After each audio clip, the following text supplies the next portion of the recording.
Everyone, good evening. उम्मीद करती हूँ आप सभी अच्छे होंगे और स्वस्थ होंगे। स्वागत है आप सभी का सोशोलॉजी के एक्सपेक्टेड एमसीक्यू सीरीज में। अगर आप चैनल पर नए हैं तो चैनल को सब्सक्राइब करना मत भूलिएगा। ये video UGC net JRF, GDC, GIC, UP PGT, MPPSC, RPSC, BPSC sociology से रिलेटेड हर एग्जाम के लिए काफ़ी हेल्पफुल है। चलिए शुरू करते हैं आज की क्लास। देखते हैं आज का हमारा पहला प्रश्न क्या है। 125 तक हम लोगों ने क्वेश्चन सॉल्व कर लिया था, उसके आगे के हम लोगों को सॉल्व करने हैं। The book Social Stratification, The Forms and Function of Inequality is authored by Social Stratification, The Form and Function of Inequality पुस्तक किसने लिखी है आपको ये बताना है। ऑप्शन 1 है ट्यूमिन, ऑप्शन 2 है वेबर, ऑप्शन 3 है पार्सन और ऑप्शन 4 है यंग। तो बताइए किसने लिखी है ये पुस्तक। तो इसका जो सही आंसर है वो है ऑप्शन 1, ट्यूमिन ने लिखी है। ऑप्शन 1 इसका राइट आंसर है। नेक्स्ट क्वेश्चन देखिए। In class stratification, which class is generally non-cohesive? वर्ग स्थिरीकरण में कौन सा वर्ग समानता सुसंगठित नहीं होता है। ऑप्शन 1 है अभिजन, इलीट क्लास, ऑप्शन 2 है उच्च वर्ग, अपर क्लास, ऑप्शन 3 है मध्यम वर्ग, मिडिल क्लास, ऑप्शन 4 है निम्न वर्ग, लोअर क्लास। तो बताइए ऐसा कौन सा वर्ग है जो नॉन कोहेसिव होता है।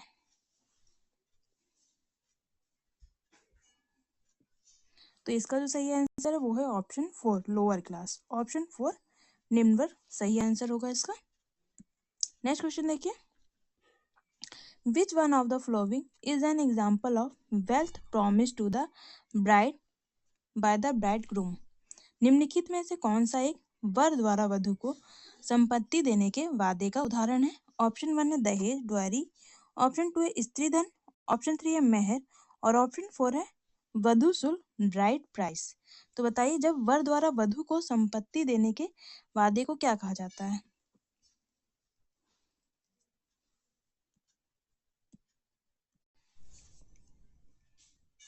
तो इसका जो सही आंसर वो है ऑप्शन 3, इसे हम क्या कहते हैं, मेहर कहते हैं। ऑप्शन 3 इसका राइट आंसर होगा। नेक्स्ट क्वेश्चन देखिए। Communalism is the result of, सांप्रदायिकता परिणाम है, किसका परिणाम है। ऑप्शन 1 व्यक्ति विघटन, इंडिविजुअल डिसऑर्गेनाइजेशन, ऑप्शन 2 है पारिवारिक विघटन, फैमिली डिसऑर्गेनाइजेशन, ऑप्शन 3 है सामाजिक विघटन, सोशल डिसऑर्गेनाइजेशन और ऑप्शन 4 है इनमें से सभी। तो बताइए सांप्रदायिकता किसका परिणाम होता है।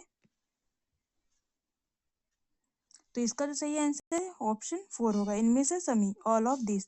इंडिविजुअल विघटन मतलब व्यक्ति विघटन का भी, फैमिली डिसऑर्गेनाइजेशन पारिवारिक विघटन का भी और सामाजिक सोशल डिसऑर्गेनाइजेशन का भी। ऑप्शन 4 इसका राइट आंसर होगा।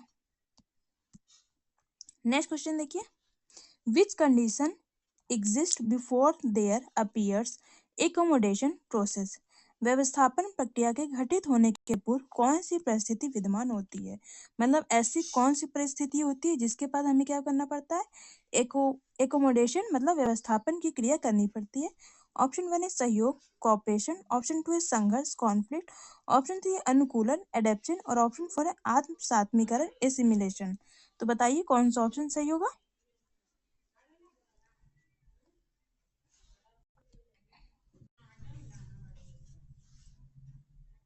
तो इसका जो सही आंसर वो है ऑप्शन 2, संघर्ष, कॉन्फ्लिक्ट होगा। ऑप्शन 2 इसका राइट आंसर है। नेक्स्ट क्वेश्चन देखिए। In the base of all social processes there is a pattern of, सभी सामाजिक प्रक्रियाओं के आधार पर निम्नलिखित का एक प्रतिमान होता है। कौन सा होता है। ऑप्शन 1 है एक्शन, क्रिया, ऑप्शन 2 है अंतःक्रिया, इंटरएक्शन, ऑप्शन 3 है प्रतिक्रिया, रिएक्शन और ऑप्शन 4 है अनुक्रिया, रिस्पॉन्स। तो बताइए सभी सामाजिक प्रक्रियाओं का क्या आधार होता है।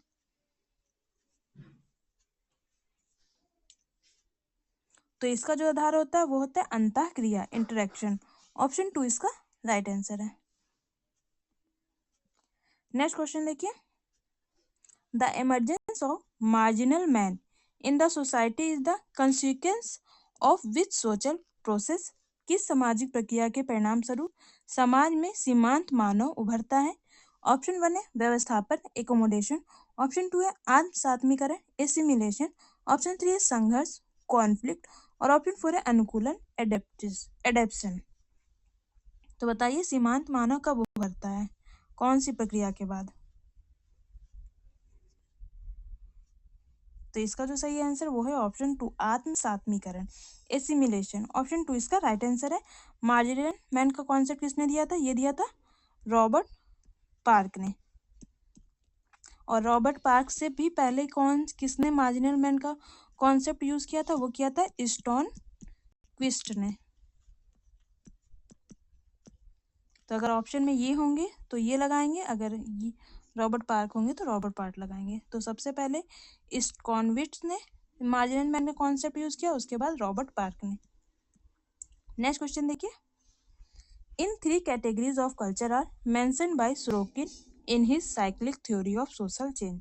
सामाजिक परिवर्तन के चक्रीय सिद्धांत में सोरोकिन के द्वारा किन 3 संस्कृति की श्रेणियों को बताया गया है? ऑप्शन 1 है आदिम, परंपरागत एवं आधुनिक, primitive, traditional and modern. Option 2 है आदर्शात्मक, सेंसर्ड एवं आदर्शवादी, idealistic, sensate and idealistic. Option 3 है आदर्शात्मक, आधुनिक और उत्तर आधुनिक, idealistic, modern and post modern. और ऑप्शन 4 है आदिम, तकनीकी एवं नगरीय, प्रिमिटिव, टेक्नोलॉजिकल एंड अर्बन। तो बताइए जो सोरोकिन ने चक्रीय सिद्धांत बताया था उसमें कौन सी 3 संस्कृतियों की बात की थी?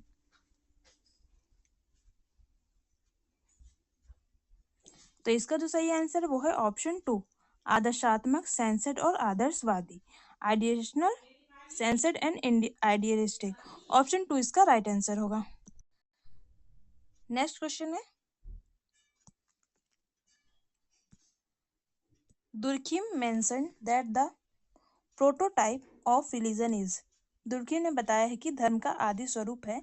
ऑप्शन 1 है टोटम, ऑप्शन 2 है क्लेन, ऑप्शन 3 है प्रतीक, सिंबल, और ऑप्शन 4 है मूर्ति पूजा, वर्शिप ऑफ आइडल। तो बताइए धर्म का आदि स्वरूप क्या है दुर्खिम के अनुसार? तो इसका जो सही आंसर है वो है ऑप्शन 1, टोटम। ऑप्शन 1 इसका राइट आंसर होगा। नेक्स्ट क्वेश्चन देखिए, Herbert Spencer was born in. Herbert Spencer का जन्म कहाँ हुआ था आपको ये बताना है। Option 1 America, option 2 France, option 3 England, और ऑप्शन 4 जर्मनी। तो बताइए हर्बर्ट स्पेंसर का जन्म कहाँ हुआ था?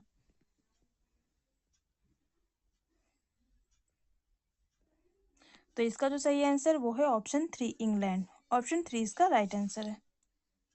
नेक्स्ट क्वेश्चन देखिए, which is not the feature of bureaucracy. कौन सा लक्षण नौकरशाही का नहीं है आपको ये बताना है। ऑप्शन 1 है कार्य के वैयक्तिक नियम, personalised rule of working. Option 2 है पदों का पद सोपान, हायरार्की ऑफ पोजीशंस। ऑप्शन 3 है प्रमोशन के अवसर, एवेन्यू ऑफ प्रमोशन, और ऑप्शन 4 है वेतन भुगतान, सैलरी पेमेंट। तो बताइए नौकरशाही का कौन सा लक्षण नहीं है इनमें से?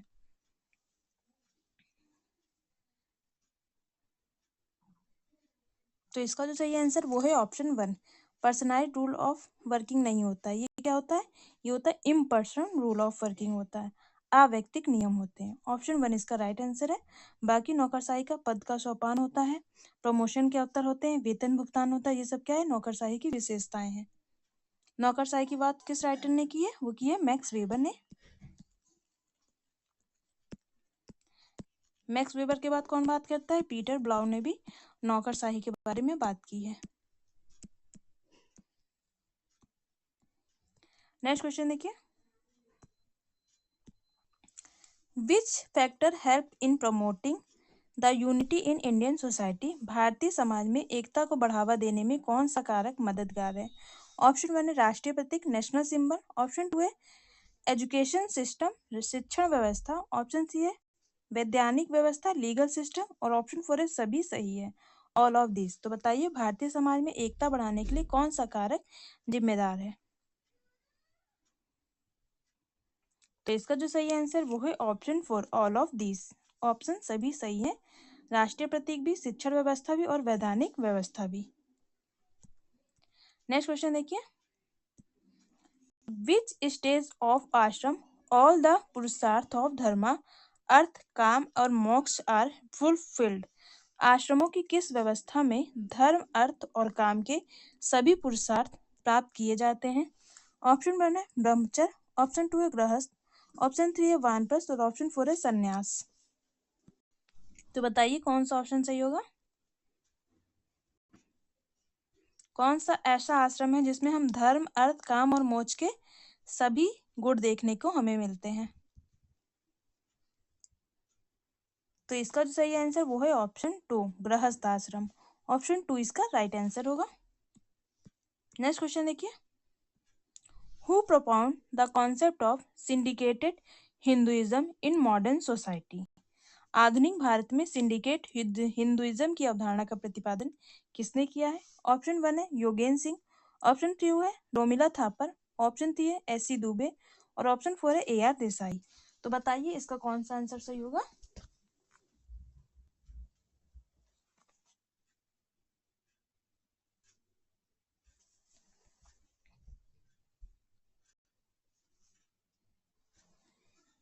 तो इसका जो सही आंसर है वो है ऑप्शन 1, योगेन सिंह। ऑप्शन 1 इसका राइट आंसर होगा। ऑप्शन 1 राइट आंसर है इस क्वेश्चन का। नेक्स्ट क्वेश्चन, उत्तर वैदिक काल में भारत की वर्ण व्यवस्था का आधार था। The word system of India during the post Vedic period was based on. Option 1 है जन्ममूलक, बर्थ रूट, ऑप्शन 2 है गुण कर्म क्वालिटी एंड एक्शन, ऑप्शन 3 है धंधेगत पहचान ऑक्यूपेशनल आइडेंटिटी और ऑप्शन 4 है परंपरागत निर्धारण ट्रेडिशनल डिटर्मिनेशन। तो बताइए उत्तर वैदिक काल में भारत की वर्ण व्यवस्था का क्या आधार था। तो इसका आधार था जन्ममूलक, बर्थ रूट। ऑप्शन 1 इसका राइट आंसर होगा। नेक्स्ट क्वेश्चन देखिए, the book caste in contemporary India 2014 is written by. Caste in India contemporary India पुस्तक किसने लिखी है। ऑप्शन 1 है मनीष ठाकुर, ऑप्शन 2 है रानी मेहता, ऑप्शन 3 है एस.एस. जोधका और ऑप्शन 4 है अंजलि दवे। तो बताइए ये पुस्तक इनमें से किसकी है। Cast in contemporary India. तो इसका जो सही आंसर वो है ऑप्शन 3, एस.एस. जोधका की है। ऑप्शन 3 इसका राइट आंसर है। नेक्स्ट क्वेश्चन देखिए, who was the first sociologist to explain the difference of culture and civilization. सभ्यता और संस्कृति के बीच अंतर करने वाला सर्वप्रथम समाजशास्त्री कौन था। ऑप्शन 1 है अल्फ्रेड वेबर, ऑप्शन 2 है मैकाइवर और पेज, ऑप्शन 3 है ऑगबर्न और ऑप्शन 4 है लेस्ली। तो बताइए सभ्यता और संस्कृति के बीच सबसे पहले अंतर किसने किया था। तो इसका जो सही आंसर वो है ऑप्शन 1, अल्फ्रेड वेबर। ऑप्शन 1 इसका राइट आंसर है। नेक्स्ट क्वेश्चन देखिए, the great Indian middle class is authored bye. The great Indian middle class किस लेखक द्वारा लिखी गई पुस्तक है। ऑप्शन 1 है आंद्रे बेतेई, ऑप्शन 2 है पी.के. वर्मा, ऑप्शन 3 है बी.बी. मिश्रा और ऑप्शन 4 है आई.पी. मोदी। तो बताइए ये इनमें से किसकी पुस्तक है।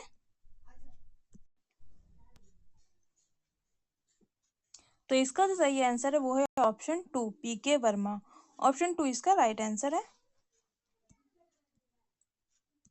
नेक्स्ट क्वेश्चन देखिए, role of woman is determined by. महिला की भूमिका का निर्धारण किसके द्वारा किया जाता है। ऑप्शन 1 पुरुष के द्वारा, ऑप्शन 2 है लिंग भिन्नताओं के द्वारा, ऑप्शन 3 है लिंग अनुपात के द्वारा और ऑप्शन 4 है महिला स्वयं करती है। यहाँ पर मेल होना चाहिए, ऑप्शन में गलत लिखा है। तो बताइए महिला की भूमिका निर्धारण कौन करता है।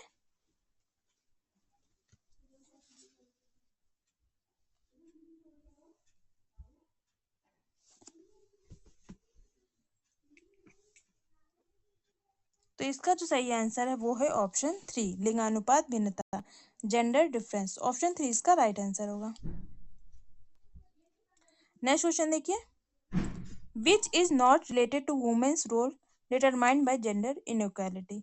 लिंगानुपात विषमता से निर्धारित महिला भूमिका में किसका संबंध नहीं है। ऑप्शन 1 है अध्यापन टीचिंग, ऑप्शन 3 है भोजन पकाना कुकिंग, ऑप्शन 4 है घर की सफाई हाउस क्लीनिंग और ऑप्शन 4 है स्वेटर बुनाई स्वेटरिंग। तो बताइए इसमें निर्धारित महिला भूमिका का इनमें से कौन सा संबंध नहीं है।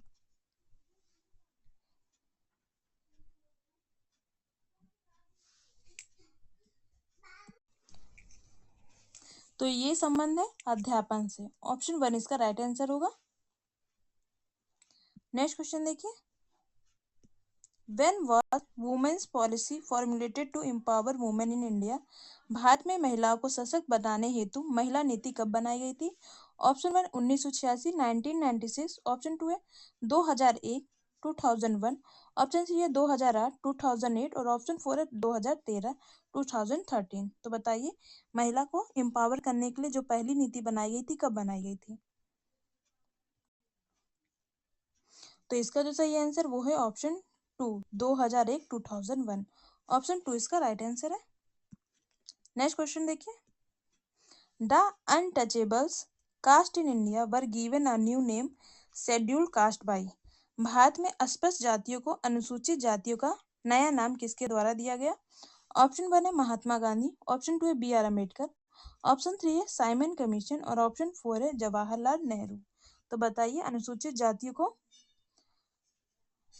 अस्पृश्य जातियों को अनुसूचित जातियों का नाम किसने दिया था सबसे पहले? तो इसका जो सही आंसर वो है ऑप्शन 3 साइमन कमीशन। ऑप्शन 3 इसका राइट आंसर है। नेक्स्ट क्वेश्चन देखिए, who gave the concept of the culture of poverty? गरीबी की संस्कृति की अवधारणा का निरूपण किसने किया है? ऑप्शन 1 है मार्क्स, ऑप्शन 2 है दांडेकर एवं रथ, ऑप्शन 3 है ऑस्कर लेविस और ऑप्शन 4 है एस.सी. मेयर। तो बताइए कल्चर ऑफ पॉवर्टी इनमें से किसका कॉन्सेप्ट है?